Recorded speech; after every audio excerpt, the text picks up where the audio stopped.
ഇതിനകത്തൊരു സത്യാവസ്ഥ എന്താണെന്ന് നമ്മൾ മനസ്സിലാക്കുന്നില്ല. ഈ പല കൂട്ടരും കൂടി അങ്ങോട്ടും ഇങ്ങോട്ടും ആക്രമിച്ച് അവസാനിക്കുന്ന ഒരു സ്ഥിതിയാണ് ഇവിടെ നിലനിൽക്കുന്നത്. യഥാർത്ഥ പ്രശ്നം നമ്മുടെ ABC റൂൾസ് ആദ്യം ഫ്രെയിം ചെയ്ത 2001 മുമ്പും സർവീസിലുണ്ടായിരുന്ന ആളാണ്. 12 വർഷം അതിനുശേഷവും സർവീസിലുണ്ടായിരുന്ന ആളാണ്. ഇതിന് മുമ്പും പിൻപുമായിട്ട് കാതലായ വ്യത്യാസം മനസ്സിലാകാൻ വേണ്ടി ABC എന്താണെന്ന് പറയൂ. ആനിമൽ ബർത്ത് കൺട്രോൾ, അതായത് ABC റൂൾസ് ഫ്രെയിം ചെയ്യുന്നതിന് മുമ്പ് PC ആക്ട് നമുക്ക് 1960 വന്നു. ABC റൂൾ ഫ്രെയിം ചെയ്യുന്നതിന് മുമ്പ് ഇതിനെ അതിക്രൂരമായി കൊന്നൊടുക്കുന്ന, ശല്യമുള്ളിടത്ത് കൊന്നൊടുക്കുന്ന ഒരു സമ്പ്രദായം, പ്രാകൃതമായ സമ്പ്രദായമാണ് നിലനിന്നിരുന്നത്. അത് നമുക്ക് സഹിക്കാൻ പറ്റാത്ത ഒരു കാര്യമായതുകൊണ്ടാണ് ABC റൂൾ ഫ്രെയിം ചെയ്തത്. ABC എന്ന് പറയുന്നത് ഒരു പോപ്പുലേഷൻ കുറയ്ക്കാനുള്ള ടൂൾ മാത്രമാണ് എന്നുള്ള സത്യം നമ്മൾ മനസ്സിലാക്കണം. പേവിഷബാധ തടയാൻ പോപ്പുലേഷൻ കുറഞ്ഞിട്ട് പേവിഷബാധ കുറയുകയാണെങ്കിൽ അതിന് സഹായിക്കും എന്നുള്ളതല്ലാതെ പേവിഷബാധ തടയാനായിട്ട് ഡയറക്റ്റ് ഇമ്പാക്റ്റ് അല്ല ഇതുണ്ടാക്കുന്നത്.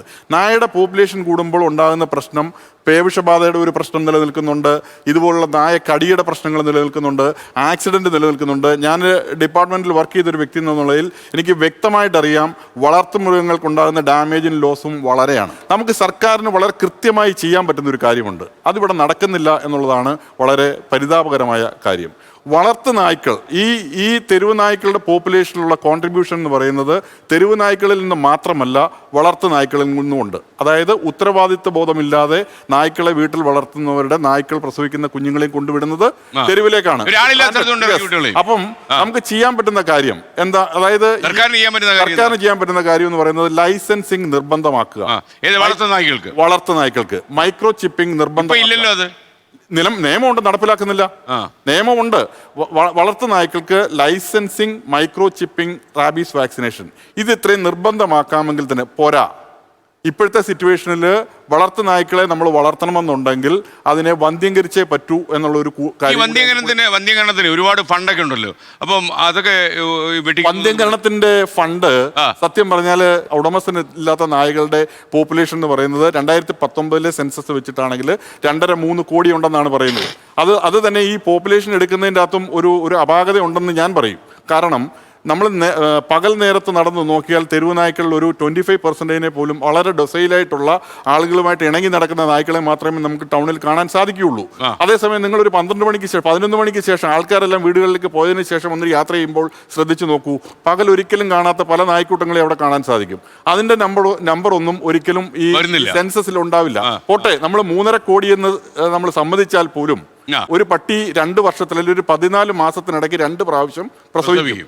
അപ്പൊ നമ്മള് 1000 പട്ടി ഉണ്ടെന്ന് നോക്കുക. ഉദാഹരണത്തിന് 1000 പട്ടിയിൽ നമ്മൾ ഗംഭീരമായിട്ട് 100 പട്ടിയെ വന്ധ്യംകരിച്ചു, ബാക്കി 900 പ്രസവിച്ചുകൊണ്ടിരിക്കുകയല്ലേ. അപ്പൊ എത്രയായി? ഒരു 5 എണ്ണം വെച്ച് കുഞ്ഞു കൂട്ടിക്കേ. ഞാൻ പറഞ്ഞ സാറിന് മനസ്സിലായോ? അപ്പൊ ഇത് സമയബന്ധിതമായി നടപ്പിലാക്കണമെന്നുണ്ടെങ്കിൽ 10-28,000 കോടി രൂപയെങ്കിലും ഞാൻ ചുമ്മാ എന്റെ പൊട്ടക്കണം മാത്രമേ വേണം. അത് മാറ്റി ഈ സംസ്ഥാനത്തിൽ ഇന്ത്യ മഹാരാജ്യത്ത് അത് മാറ്റിവെക്കാൻ നമ്മുടെ സെൻട്രൽ ഗവൺമെന്റിന്, സ്റ്റേറ്റ് ഗവൺമെന്റ് ആസ്തി ഉണ്ടോ? ഇല്ല. ഉണ്ടെങ്കിൽ അത് ചെയ്യണം. ABC ചെയ്ത പട്ടി കടിക്കില്ല. മര്യാദക്ക്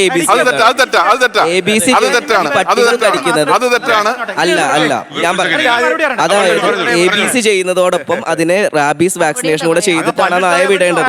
അത് പ്രോപ്പർ ആയിട്ട് ABC ചെയ്ത് പ്രോപ്പർ ക്വാളിറ്റി കൺട്രോൾ ഉള്ള വാക്സിൻ ചെയ്ത് വിട്ട ഒരു പട്ടിയാണെങ്കിൽ അത് കടിക്കേണ്ട യാതൊരു കാര്യമില്ല.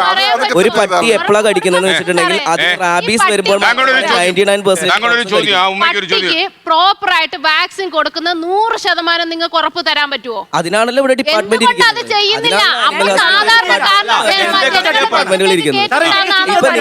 വാക്സിൻ കൊടുത്തത് ക്വാളിറ്റി ഇല്ല എന്ന് പറഞ്ഞു. അതാരും നോക്കും.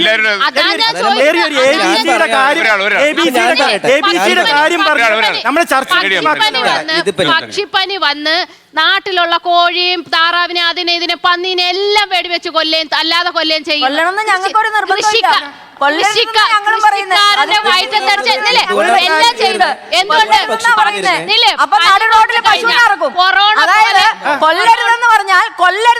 നാട് റോഡിൽ പശുവിനെ ഇറക്കും.